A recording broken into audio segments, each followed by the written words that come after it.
Another day, another reset. Sir Galahad, in the form of Sir Keir Starmer, comes riding to the rescue of the beleaguered Rachel Reeves.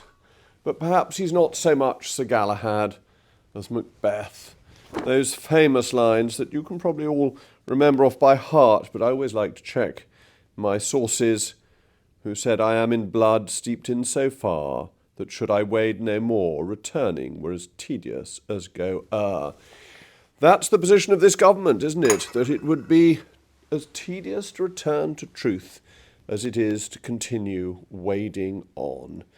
That's what we've seen today. Some extraordinary statements, really, from the Prime Minister, who, after spending billions on encouraging people not to go to work, to give money to people on benefits and take it from people who work, he said that he wants welfare reform. Well, he just failed in his opportunity to have welfare reform. Indeed, he failed earlier in this summer when he gave way to a backbench rebellion that meant that there weren't going to be reforms, that the reforms stopped, that the money that was going to be saved from welfare reform vanished. And this actually is at the heart of the dishonesty over the figures around the budget. Let's go back through that again, because the answers coming from the government are unbelievably feeble. On the 31st of October, 4 days before the Chancellor made her statement saying she would need to raise taxes, the Treasury was told that they had £4 billion of headroom. However, this was excluding policy decisions that had already been made, that were the reversal of previous positions. So there was a cost to the U-turns that ate into the £4 billion of headroom. And what was the cost of these U-turns? What were these U-turns about? They were more money for welfare. The savings that had been promised from welfare simply weren't going to be delivered, plus the £1 billion or so on the admittedly welcome U-turn on the pensioners' fuel allowance. So when the Chancellor got up on the 4th and said there was no money and it was worse than she had anticipated, this was because of her decisions. That's the bit that wasn't admitted. It was implied that it was because of circumstances outside her control. But you then have to contextualise that with the promise she made last year after the budget of not coming back for more tax rises again, a very explicit promise that she made. And then she and the Prime Minister made deliberate choices that meant that promise was worthless. Now, as a politician myself, I have some sympathy for politicians who are overwhelmed by events. It sometimes happens. Sometimes a policy simply can't be continued with because things have changed. There has been a market crash, there's been a war, or whatever it is. But this wasn't one of those circumstances, and they tried to pretend that it was. It was very different. It was that the government decided to revert to type of Labour governments in the past, to be a tax and spend government, taxing the workers, giving money to the shirkers, and to pretend that that was caused not by their decision-making, but by outside events. And that is the bit that is simply not true.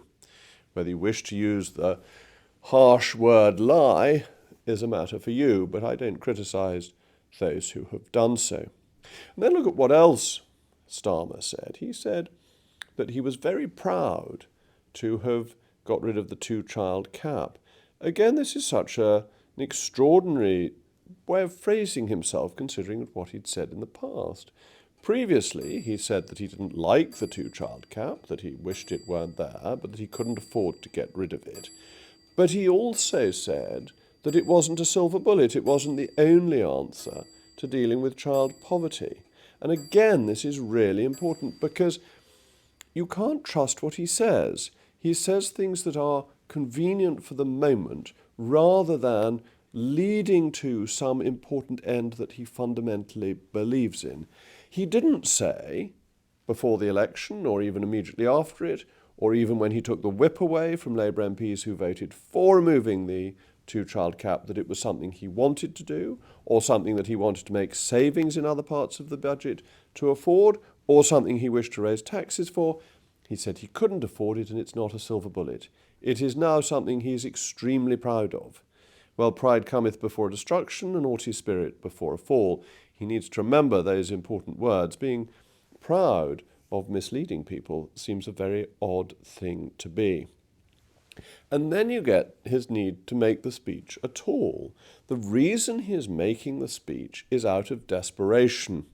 It's another reset. It's another attempt to try and get back the propaganda high ground, which they lost after a budget that disintegrated over the weekend, disintegrated even more with the interviews that the Chancellor and indeed the Chief Secretary did, where they were both quite unable to bat away the charges of having said things that were misleading. So they bring out their big gun. Unfortunately, their big gun is Keir Starmer, which isn't that exciting, but he comes out to try and give another reset, another bit of oomph to government policy.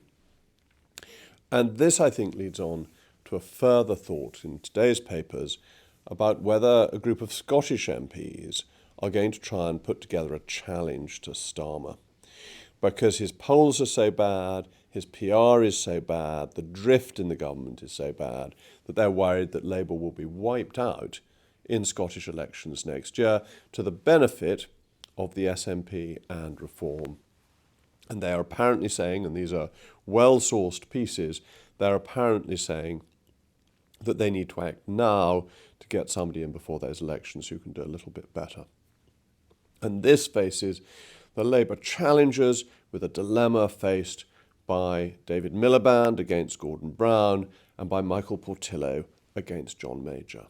Do they, fearful that he who wields the knife never wears the crown, hold back, hoping somebody else will do it, or do they recognise that their moment is now, it is upon them? And it seems to me that they ought to go for it now, that Wes Streeting, Angela Rayner, Ed Miliband, whoever it is, needs to say that they've had enough and that they want change. And whoever does that will put him or herself into pole position to win the ensuing Labour leadership contest. 80 MPs in this state of desperation, this state of governmental chaos, it's not a huge number to get. We know the two people most popular with the membership are Ed Miliband and Angela Rayner. Either of them, therefore, has an interest in getting this done. But sometimes the courage of doing it, as Margaret Thatcher showed with Ted Heath, can be sufficient to propel you into the leadership. And if you don't do it, you then languish forevermore, regretting that you never did it. And that certainly was the Miliband case when he didn't go against Brown and then lost the second time round. But it's also the Portillo case, the most famous of them. Everyone thinks of Portillo in 1995 not challenging John Major and then losing his seat. And what might have been of British politics if he had challenged at that point. And that seems to me to be where we're getting. It's why the Prime Minister keeps on being wheeled out to try and steady the ship. But actually, as he tries to steady the ship, he makes things worse because he shows the desperation and he doubles down on the untruths, on the things that are not factually accurate. And I don't understand why he doesn't just make a clean breast of it and say, I made a mistake. We made a mistake. We got something wrong. People respect that level of honesty. They don't, I think, respect this continuous misleading of the public, assuming the public are fools. So, I think he's in serious trouble. I think Reeves is in even more trouble. It requires somebody to strike. And the question is, do they strike whilst the iron's hot? Or do they wait until it's got a bit cold, as you may fear my cup of coffee has got whilst I've been doing this little video, but actually I drank it before I started, as I sat down and just before I got the filming going, so I drank it whilst it was still hot. Strike while the iron hot is the message of today's video. As always, thank you for watching.